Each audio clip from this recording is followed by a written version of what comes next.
Welcome back to Behind the Print podcast, where we feature industry leaders and uncover the creative minds and their businesses within the world of professional printing. Our mission is to provide you with inspiring, actionable resources that elevate your business projects and accelerate your journey to excellence in profit and print. Today's episode is Make It Happen: How a Voice Actor Turned Ideas into Things. And I'm here today with owner and co-chair of VOcation Conference, vice president of the National Association of Voice Actors, and accomplished voice actor Carin Gilfry. Hello, so happy to be here with you. Yes, we are so excited to have you, Carin. How's your day going? It's going well. It's going very well. I've been in meetings and I had a couple sessions and redoing some videos and yeah, just regular stuff. Day in the life of a voice actor, normal Yeah, stuff. yeah. So, jumping right into it, tell me, who do you serve as a voice actor and as the vice president of the National Association of Voice Actors? Yes. So, as a voice actor, I am an independent contractor and I work with lots of different companies and lots of different brands on lots of different kinds of projects. I have a team of managers and agents that help me to get work and get auditions and book jobs, but I also work for myself and I do tons of auditions and jobs on my own, separate from my managers. What's really cool about it is that I am a small business owner just like someone who's a dog groomer or a plumber or something. It's just that the services that I provide are my voice, reading your video or reading your phone system script or reading your commercial, but also my recording capabilities. So I have a really awesome built out professional home studio. And yeah, I do the job as an independent contractor. As the vice president of the National Association of Voice Actors, we serve, I think we have close to 1,800 members now that are part of NAVA, but there are over 50,000 people in the United States who earn a living as voice actors. That's kind of a rough estimate.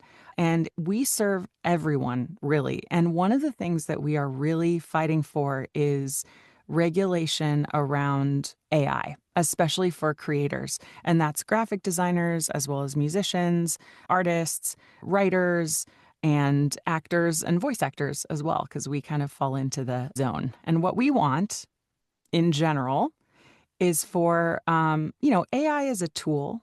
People definitely use it, and we want people to be able to use AI, but to do it with ethical consent, control, and compensation for the people whose materials are being used for these models. That's pretty much it.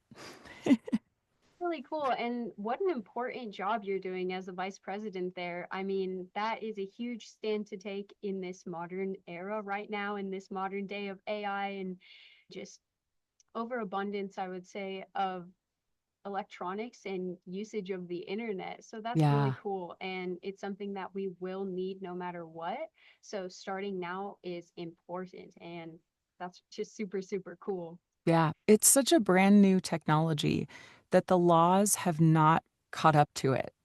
And all of the things I think that creators want are things that the average person would just be like, oh, yeah, of course. You shouldn't be able to take your artwork and train a large model on it and then have them recreate something that you made over and over again in as many different variations as they want without paying you. Like, of course, it just makes a lot of sense. But there just aren't any laws in place in order to give people who've had that happen to them a way to, fight it. So, yeah, I think it's all very logical, very like reasonable stuff. It's just there have to be laws in place in order for it to actually be legal or illegal. Yeah, that's a great point. And it's really interesting how you mentioned it too, because this could and has probably happened in other industries as well, where the industry progresses so fast that the regulations almost can't keep up. And it ends in crash and burn type situation where you have to go back on your word, or not you necessarily, but the lawmakers would have to go back and kind of reiterate what it means to use AI. Yeah, absolutely. Absolutely. Yeah. And like I said before, AI is a tool. It's really interesting. It's really cool. It has a lot of really, really awesome implications for the future and some really difficult and scary implications for the future if we don't kind of make sure that we use it in a responsible way. So that's really, I think, what everyone wants is for responsible and ethical use of AI. I totally agree. And jumping into your background a little bit, so you started as an opera singer before Yes. transitioning into voice acting. Can you tell me a little bit what that was like and how that happened? Yes. So my dad is actually an opera singer and a much more famous one than I ever was. But so when I was in high school, I was kind of singing some arias and stuff and I just loved it. And so I decided that I really wanted to study that in college. I went to USC for my bachelor's degree, I went to Juilliard for my master's degree, and then I performed for a few years all over the world in great places, but I knew that eventually I wanted to have a family. I knew that eventually I wanted to be able to be home, with my kids. I never wanted to stop working, but I wanted to have a job that I could do from home. And so I got into voiceover because a friend of mine was a singer and audiobook narrator, and he was working from home some of the time and singing some of the time. And I thought, oh, that sounds like a really fun job. So I took a bunch of classes and I built a little rinky dink home studio that was not very good. It sounded terrible, but I thought it sounded great at the time because I didn't know any better. And I recorded a bunch of audiobooks and I loved it. And after 2 years of doing only audiobooks, I started branching out into other genres. And now I do almost no audiobooks, but I do a lot of commercials, video games, I do in show narration, I narrate some true crime murder shows on the Oxygen Network. And I do some animation and just some other stuff. I do all kinds of voiceover and it's really, really fun. And I get to pick up my kids every day at 3 and cook dinner for them and take them to their ballet class and then work again at night and go to sleep. And it's great. I'm my own boss and I love it. Perfection as a small business owner. Yes. Yes. It's amazing. So you mentioned AI really having an impact in the voice acting industry, but can you tell me some of the other kind of common challenges that voice actors have when it comes to getting into voice acting? Yeah, sure. So, first of all, you do have to have a home studio now. Before the pandemic, it was possible for some people who lived in mostly Los Angeles or New York to not have a home studio and you kind of just did auditions in person and you went to recording sessions in person. But post pandemic, everyone works from home. So that's one of the barriers to entry is that you really have to have the right equipment to start this small business. And it can get expensive. A professional microphone is anywhere from maybe $300 to $3,000. I have this really nice home booth here, which is from a company called Studio Bricks. It came imported from Spain and I love it. This booth costs probably like $10,000 now, but when I started, I built a little tabletop booth out of couch cushions. And then when I was kind of in the middle beginning of my career, I put some foam up in a closet and I went into the closet and I recorded things and it sounded pretty dang good. This booth is a step up, but yeah, it does take some money to get started.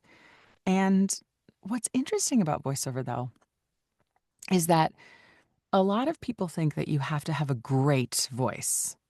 Like you have to be this booming announcer person, or you have to be able to do lots of character voices, but that's not actually true.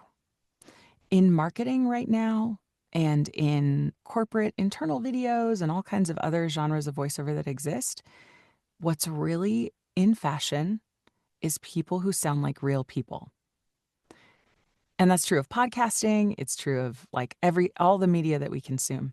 So if you have a big, boomy announcer voice, it might actually be harder for you to get work than for a person who just sounds like a regular person. Because that's what I think we as consumers want. We want to connect. We want to feel like, oh, this is a person who has the inside scoop on this really cool product that just happens to be on my TV in a very fancy commercial.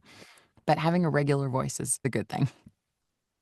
So interesting. And like how you mentioned having a regular voice, like back in the day, it was like there's three marketing styles. You got if somebody recommends it, if they do this, right? But now we have this third one, and it's like, how friendly can you be with your customers? Exactly. How close are you with your customers, like genuinely? And Yes. how close can you be? Are you friends or are you best friends? Mm-hmm. That's exactly right. That's exactly right. So tell me some Yeah. of the strategies and resources that you provide to support vocal or voice actors in overcoming challenges that they face, like you mentioned before. Yeah. So with Nava, we have free classes for our members every month. We have community classes that are open to anyone who wants to join. You don't even have to be a voice actor. You can just get on our mailing list and you can show up, and the classes range in all kinds of things from commercial performance to like, you know, doing your taxes as a small business owner, all kinds of things. And we also have a ton of educational resources on the website. We have AI information, we have contract templates, we have all kinds of cool stuff. In addition to that, Nava goes to a lot of in person events. There are a ton of voiceover conferences and voiceover just events where people are gathering, award shows and galas and all kinds of stuff. And for that stuff, I love to have printed material. I really love it. And I feel like anytime I'm at a conference, if there is not a physical program that I can have in my hand, I get so distracted because the program is on your phone. I try to find out what time a session starts. I open my phone and I see, oh, I have three new emails. And then I look at the emails and I respond to the emails. And then I'm like, oh, I got a Facebook notification. And then I look at the Facebook notification. And then I'm like, oh my gosh, wait, no, I was going to see what time that session started. But I'm so distracted because of the phone that I forgot to do the thing that I was supposed to do. So That's so having a true. printed program is amazing. It's amazing for your brain, it's amazing for your focus. Having a printed info sheet at our tables when we go to conferences is so amazing because people can see exactly what we want them to know right there on the piece of paper. They can take it with them. They can pull it out of their bag later and see it there. They don't have to remember a web address. It's just right there. So, yeah, printed materials are a huge part of our educational outreach, honestly. And with That's my vocation conference as well. I always have a program. Even if we're doing an online conference, I send people a program in the mail because they love it and I love it. awesome. Oh my goodness. And it's true. We are all such busy people. You look at the phone and then you just get distracted. Definitely. Definitely. The phone is such a distraction. I heard from someone, I think it was Mel Robbins on a podcast, that if you turn your phone to grayscale instead of color, apparently it makes you want to look at it less. And you can always change it back to color if you want to see something in color. But if you change it to grayscale on your phone, then your brain is like less attached to it. And I haven't tried So it, but interesting. it sounds like it should be true. Yeah, I should try that because if you think about it, would you rather look at a newspaper or a magazine? I would Yeah. definitely rather look at a magazine. Yes. Agreed. Yeah. Color Oh does my something to goodness. your brain, which is cool. That is so cool. Oh, so interesting. So tell me, what are some key business skills every voice actor should master just beyond delivering a great performance? Yeah. So, what's interesting about voiceover and being a small business is that you really have to do all of the small business things that every other small business has to do. Voice actors do direct marketing. Like, they will look at the conference layout for like a medical convention and look at all the tables and find out who all the vendors are and contact each individual person and say, "Hey, my name is Carin Gilfry. I do a lot of medication, important safety information reading. If you ever need anything, please let me know. Here's my medical demo. Contact me if you have any questions or any work for me or whatever." Voice actors use LinkedIn. You go on LinkedIn, you find a bunch of contacts that are video producers or whatever, and you reach out to them and say, hey, I'm a voice actor. If you're in need of voiceover, let me know. We also have to know how to read contracts. I do, on average, between 2 to 10 different projects a day. Whether it's like I have projects that are in various stages of completion, or I'm doing a session for a new commercial, or I'm doing a re record of something that I did last week and they changed the script, between 2 to 10 different projects a day. And every single one of those has a contract. And I need to know what the contract says, what rights they're asserting over my work, whether or not they have an AI clause in there that says that they can take the files that we generated from this job and use them for whatever they want. I don't want that in there. I want to say the files that we made are just for this job. So reading your contracts is really, really important. Another thing is you have to track your expenses just like any other business. And you have to be really good at editing, recording yourself and editing and sending back files. And different people do it different ways, but you have to be fast at it if you want to do a lot of work. And then also just like being nice to people, having a good business rapport, trying not to be mean or difficult is important. I think a lot of people have this assumption that actors are difficult, and you don't want to be that way. You want to be a member of the team. You want to be working with the creative team that's putting together the project that you're working on and be able to give them exactly what they want. So it's good. A lot of great information, I would say. Yeah. How do vocation conferences in Nava stand out in the voiceover industry compared to other organizations? Hmm. Well, Vocation is a conference that is so dear to my heart. I own it. But what's cool about it to me is that that conference is 100% based on the business side of voiceover. So at our conference, we do no performance classes. There's no casting director who's telling you how to do a better commercial read or whatever. It's only focused on becoming the best small business that you can be. Because most of us, we go to school for acting or we go to school for singing, and no one ever taught you how to do your P&L or do your taxes as a business owner. So that's what we teach at Vocation. The cool thing about Vocation is that we do one conference every year online and one conference in a tropical destination. So you get to go learn about the business of voiceover, which is kind of can be a dry topic, but you're in a very tropical location. So it's less dry with a beach and a jungle. We had it in Costa Rica last year. The year before, we did it in Cancun. And then in the next year, the destination has not been announced yet, but it's going to be somewhere awesome. Really Yeah. exciting. Yeah. It's really cool. And Nava is an awesome organization. And we are new. Nava's only been around for 3 years. And we are the only professional association for voice actors in the United States that does the things that we do.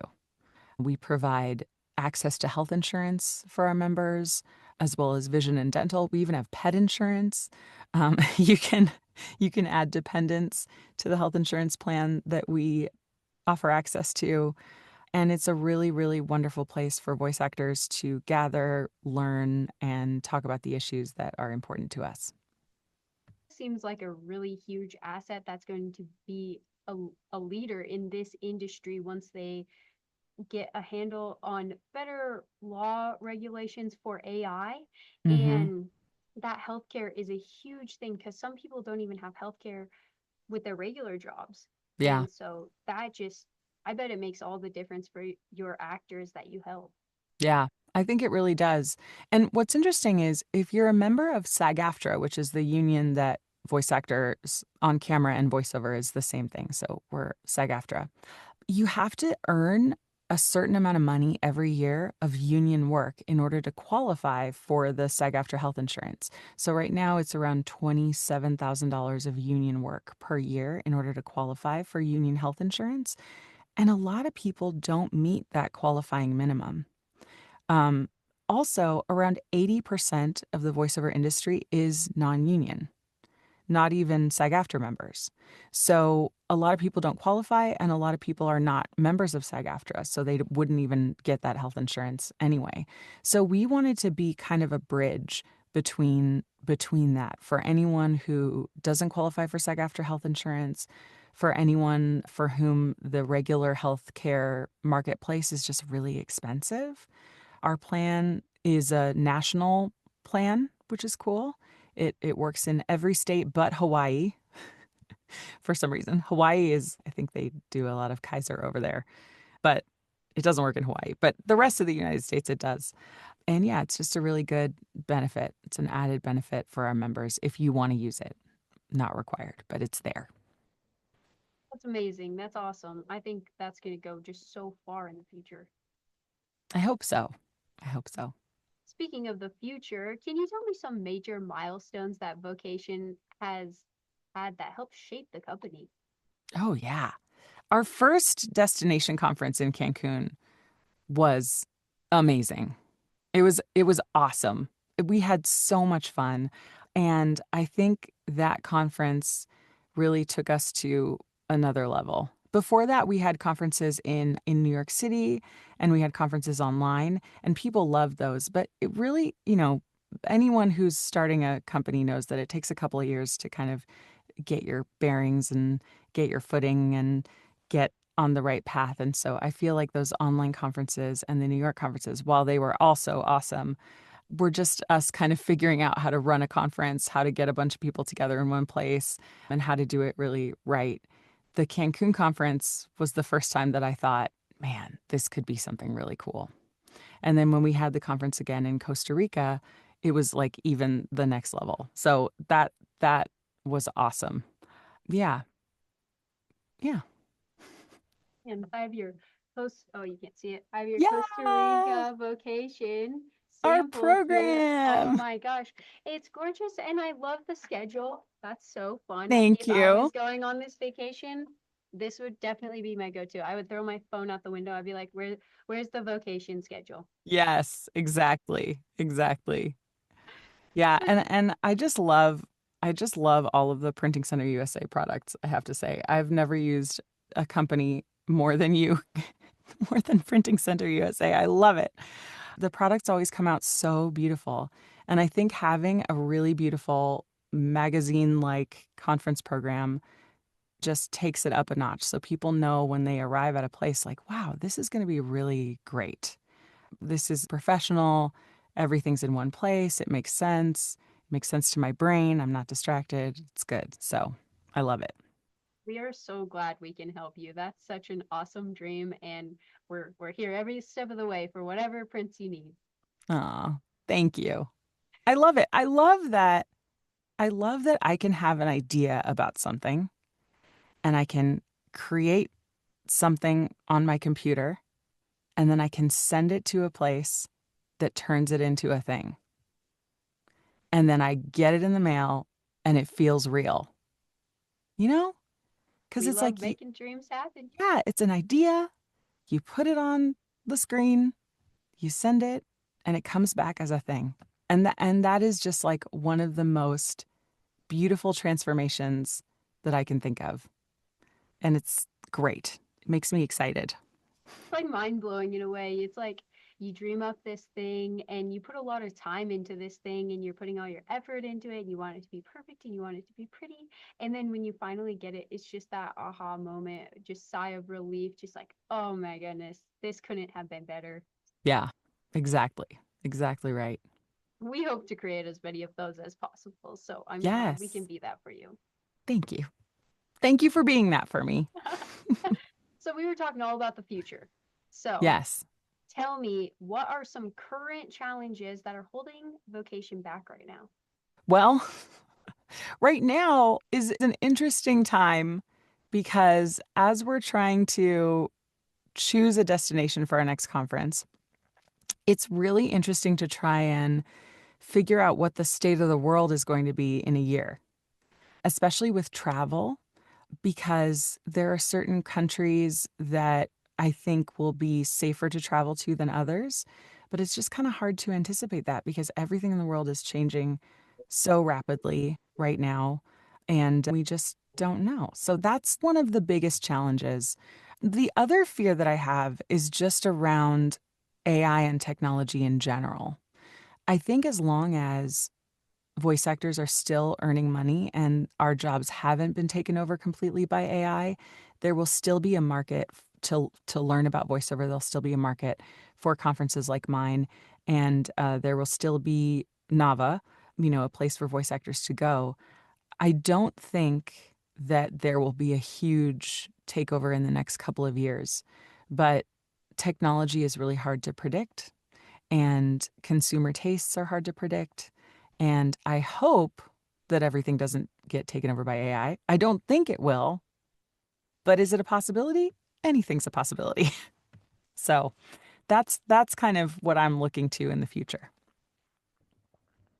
Those are definitely some valid concerns. Mm-hmm. The world is always changing. Everything's Mm-hmm. always changing. You got to be adaptable, but I believe in you. I know you can do this. Thank you. So you've done voice acting for a lot of different brands. Yes. Can you tell me some common possible mistakes that you think businesses could avoid when hiring a voice actor? Oh, yes. I can think of so many. All right. So, first of all, if you as a business want to get the best possible person as the voice of your brand, don't wait until the last minute to hire your voice talent. Often we get auditions in our inbox that are like, rush audition, send back by, you know, 12 p.m. today. And it's like 10 a.m. And it's like, well, what? Did these people just forget that they needed voiceover? You are going to get a bunch of really rushed auditions. Like people will be not giving their best if you don't give them enough time to be able to give their best. So definitely give a long time. Be sure when you're hiring a voice actor that you're hiring someone who has experience. So that means if you want to go on some of the online casting sites, there are online casting sites that are specifically for voiceover. If you go on a site like Fiverr or Mandy or another site that's not just for voiceover, or even Backstage, people do casting on backstage.com, but it's a lot of on-camera stuff, and those people are not necessarily professional voice actors. If you want to hire a professional voice actor, you should go to a site that's voiceover specific, like voices.com, voice123.com, bodalgo.com. These are all places where everyone there is pretty, they're working as voice actors for the most part. So you're going to get a much better product. The third thing is, I would say a human talent will always connect to your audience better than a synthetic voice. And that is true of all things in life. Things that are created by people connect to an audience better statistically than things that are not. That's true of live music versus synthetic music, live recorded instruments versus synthetic recorded instruments. That's true of art created by a person versus art created by AI. So if you want to have that premium product, hire a person. It seems like using AI would be faster, but in many cases, it's not. Because when you're on a call with a person, like Zoe, you could tell me, do that line again, but make it sound more friendly. And I can do that line again, but make it sound more friendly, right? Or you can say, I want it to be more powerful. And I can do that line again, and it'll be more powerful, right? If you're trying to put that into AI, it's really hard to get it right. And you're going to have to generate that prompt over and over and over and over again until you get it right. Versus with me as a pro, you can just kind of tell me and I'll just do it. So there's that. Yeah, I think that's a good overview. Yeah, those are a ton of amazing tips that I wouldn't even have thought about. So, yes. Yes. Many small businesses might think voiceovers are out of reach, but what are some cost-effective ways they can leverage voice acting to improve their branding? Yes, yes, I love this question. You can go on a site like voice123.com or voices.com and just browse the people who are there and really get a good idea of what people's prices are. You can put up a job on those sites for auditions that is the budget that you have. So if you are redoing your phone system and you only have $100 to do it, you can put that job up on one of those sites. You will get auditions within the first like 2 hours of having it up. Tons of auditions. You'll be able to choose the person that you like and you can hire them right there. They'll record the files, they'll send them back to you, and it'll be done by a professional versus the lady who works at your front desk, who maybe has a lovely voice, but doesn't have the home studio that you want for it to sound really good and doesn't have the experience that you want to make it sound really good. So it doesn't have to be super expensive. Um, you can also, depending on what you're asking for, if you are looking for something that's just going to be for a regional market. So, like if I have a furniture store and it's only going to be in the Connecticut area of one part of Connecticut, you don't have to pay for national advertising. You can just pay for regional advertising, which is very cost effective and inexpensive. So only pay for what you need and you'll be well on your way. That's a great tip for any small business. I love it. So, big question here. What has been your favorite project to work on so far? And is there a dream project that you've been manifesting?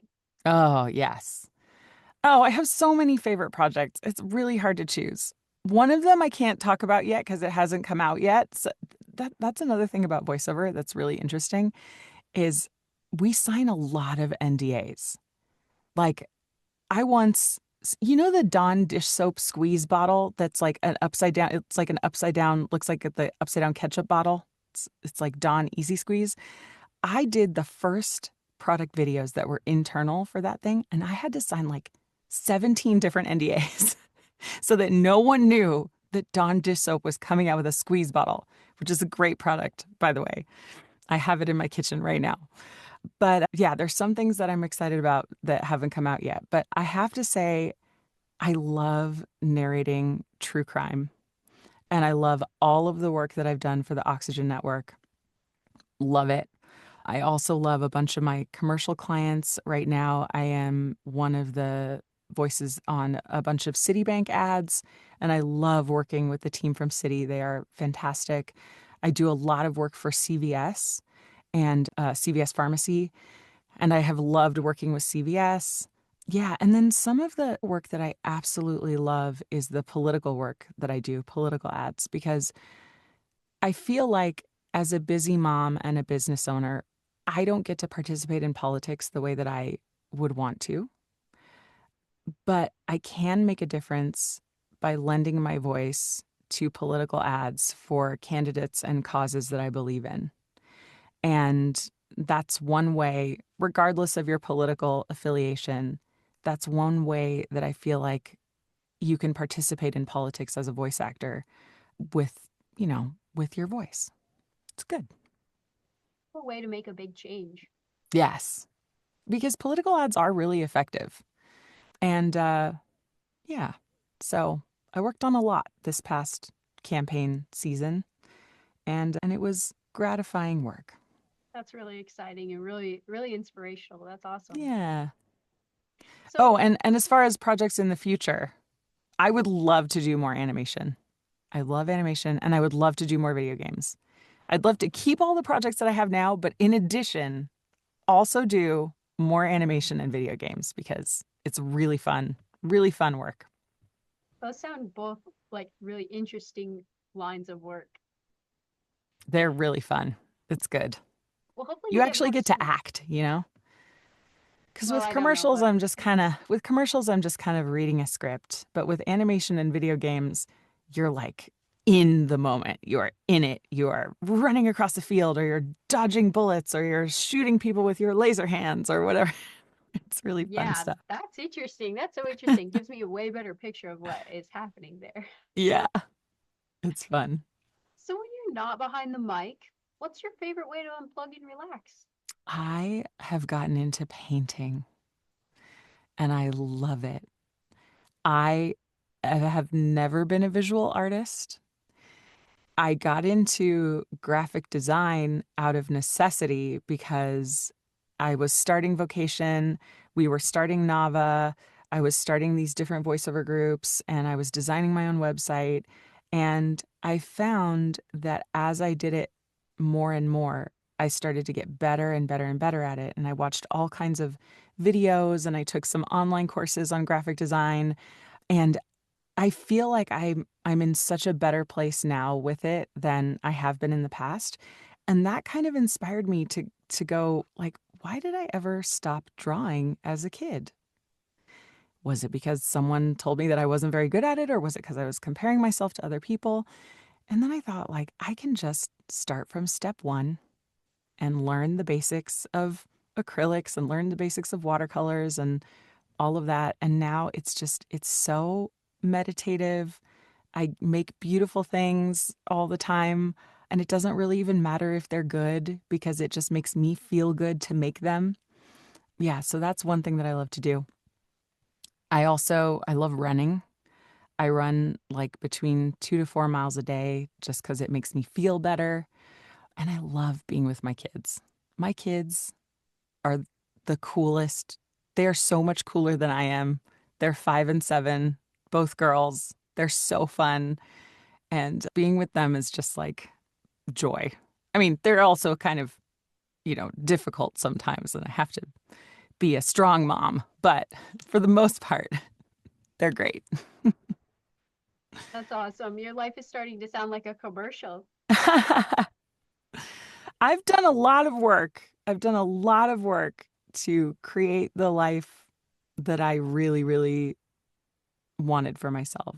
And it takes work. It takes work every single day. You have to get up and make a to-do list and cross things off your list and just try to have as good a day as you can every day and make that be your goal. It takes work. But once you kind of have the foundation in place, it's so great. Life is wonderful, even when bad things happen. That is good. So It's how good can to be our alive. yes, it is good to be alive. How can our listeners get in touch with you, connect with you, or get involved with vocation? Sure. You can go to our website, vocationconference.com. If you want to go to my website, it's caringilfry.com, CARINGILFRY.com. And the Nava website, if you're interested, because Nava has some really cool stuff on our website, is navavoices.org. Nava is also a nonprofit. We have two arms of Nava, actually. Nava, the member organization, which is the National Association of Voice Actors, but we also have a 501c3 that is a nonprofit, the Nava Foundation. Both are nonprofits, but one does lobbying, so we're not a five. That one's a 501c6, and the Nava Foundation's a 501c3. So we have a lot of cool resources, classes, information. You can check it all out there. That's awesome. So you guys heard her. Check it all out there. VocationConference.com, Carin Gilfry at Instagram or Facebook, and Nava Voices or Vocation Conference. Great. But that's a wrap of another episode of Behind the Print podcast. Thanks to our listeners for joining us as we have explored the artistry and innovation of the printing world. Remember, having a strong vision, building the right strategy, and using tools like print to amplify your message will make you stand out from the crowd. If you've enjoyed today's episode, be sure to stop by printingcenterusa.com and get a free sample pack to share with your fellow business enthusiasts. Until next time, keep those creative sparks flying, and remember, there's always more to discover behind the print.